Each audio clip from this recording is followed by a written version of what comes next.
Assalamualaikum warahmatullahi wabarakatuh. Hello everyone, welcome back to English class. English is the language of the world.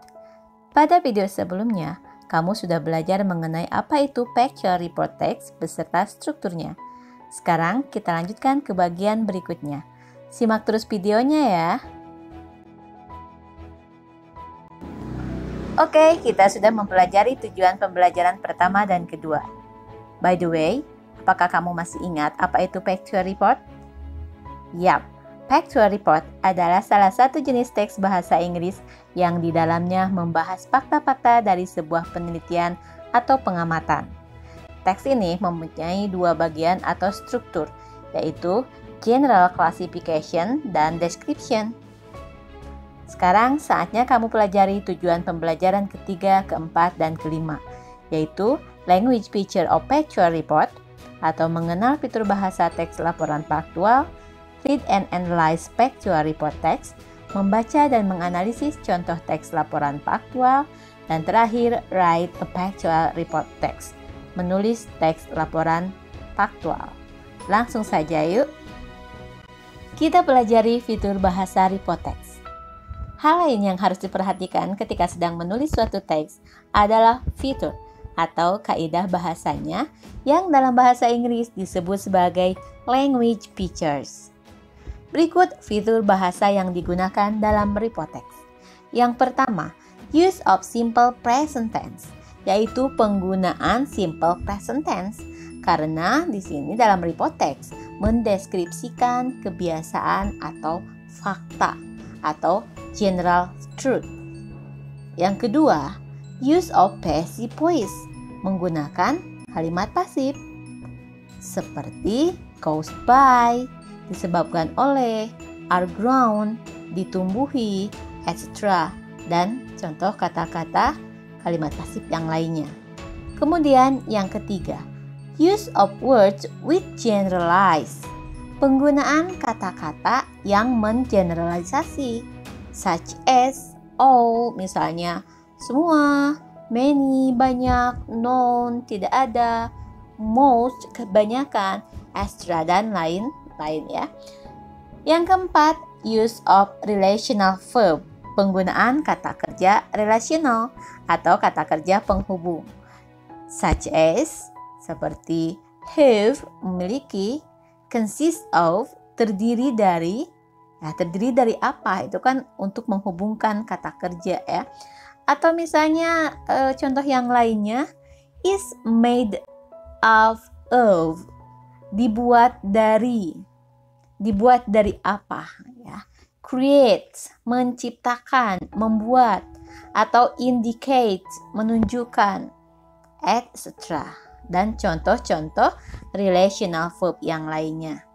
Yang kelima, use of descriptive but factual language, yaitu penggunaan bahasa deskriptif tapi faktual, such as misalnya color, warna, shape, bentuk, size, ukuran, habits, kebiasaan, behaviors, perilaku, etc.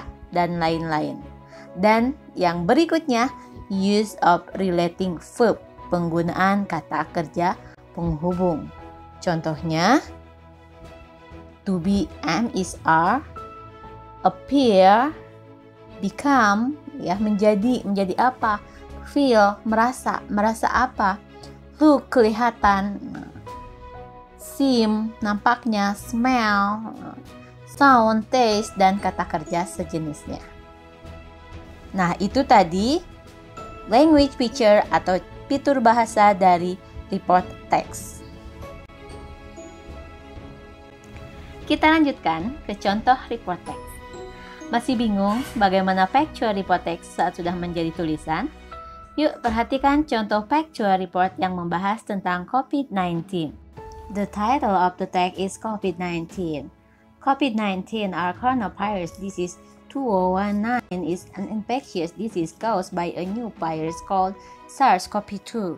This disease first identified in Wuhan, China in the end of 2019. The virus widely spread over many countries and then in March 2020, World Health Organization or WHO declared COVID-19 a pandemic.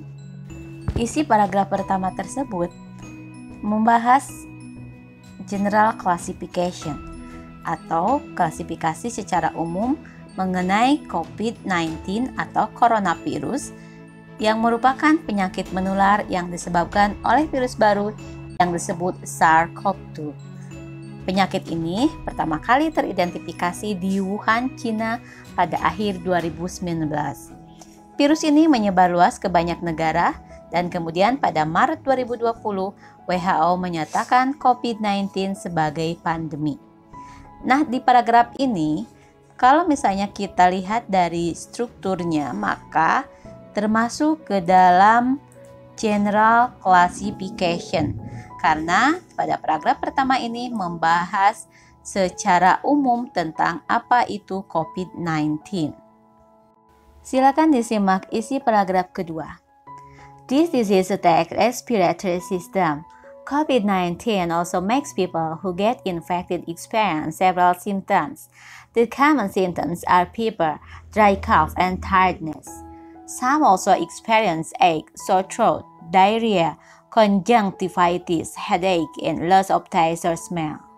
Meanwhile, the serious symptoms are shortness of breath, chest pain, and loss of speech. However, there are many who do not experience symptoms.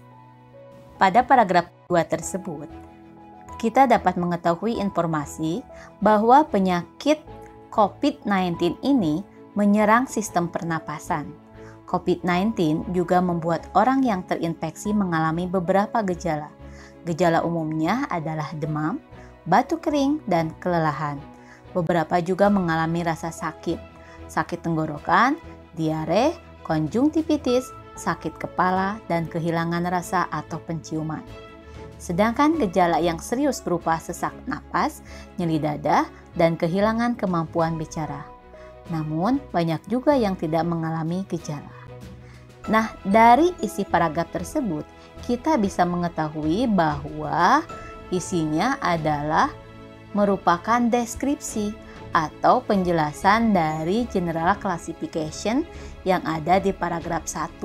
Jadi lebih menekankan atau lebih menjelaskan tentang apa itu COVID-19.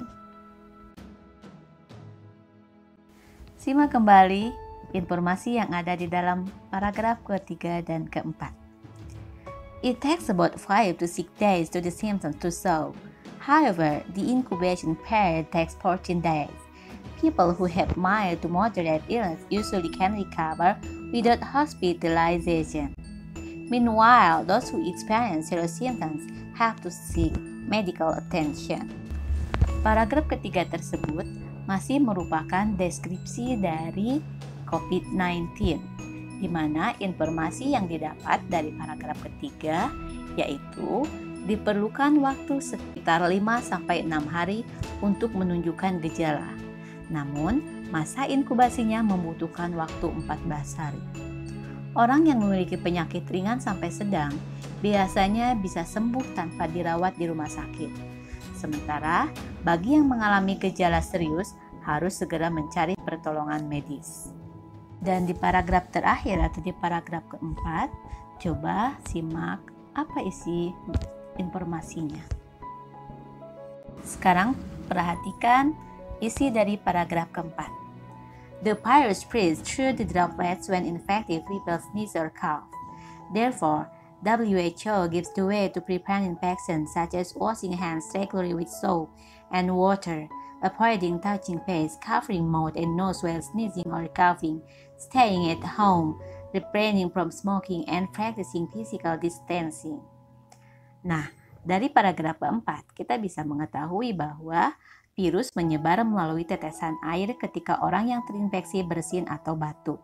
Oleh karena itu, WHO memberikan cara pencegahan infeksi seperti mencuci tangan secara teratur dengan sabun dan air, menghindari menyentuh wajah, menutup mulut dan hidung saat bersin atau batuk, tinggal di rumah, tidak merokok, dan melakukan latihan jarak fisik. Nah, dari sana kita bisa mengetahui dengan jelas bahwa Untuk paragraf ke-1 itu adalah general classification-nya, sedangkan untuk paragraf kedua, ketiga, dan keempat merupakan description atau penjelasan yang mendukung paragraf ke-1. Itu dia penjelasan mengenai report text. Kamu bisa menerapkan ini jika kamu sedang latihan menulis dalam bahasa Inggris. Secara keseluruhan, ternyata report text tidak terlalu susah untuk dipahami, kan? Untuk menambah pemahaman kamu, mari berlatih menulis dan menganalisis factual report text sesuai petunjuk berikut. Petunjuknya, choose one of the following things, then make a report text based on it. Artinya, pilih salah satu objek berikut, kalian bisa lihat gambarnya, lalu buat teks laporan berdasarkan objek yang kamu pilih. Don't forget to analyze the text. Jangan lupa untuk menganalisis teksnya. You may open your dictionary and search for some information from the internet or other sources to make your writing more complete and interesting to read. Kamu bisa membuka kamus dan mencari beberapa informasi dari internet atau sumber lain agar tulisanmu lebih lengkap dan menarik untuk dibaca. Dan kalau kamu ingin lebih paham lagi mengenai factual report text, kamu bisa ulangi menonton video pembelajaran ini dimanapun dan kapanpun sampai kamu paham. Baiklah, cukup sekian dulu materi pembelajaran bahasa Inggris kali ini. Semoga dapat membantu kamu dalam belajar bahasa Inggris. Tetap semangat and never stop learning because life never stops teaching. Thank you so much and hope to see you soon. Assalamualaikum warahmatullahi wabarakatuh.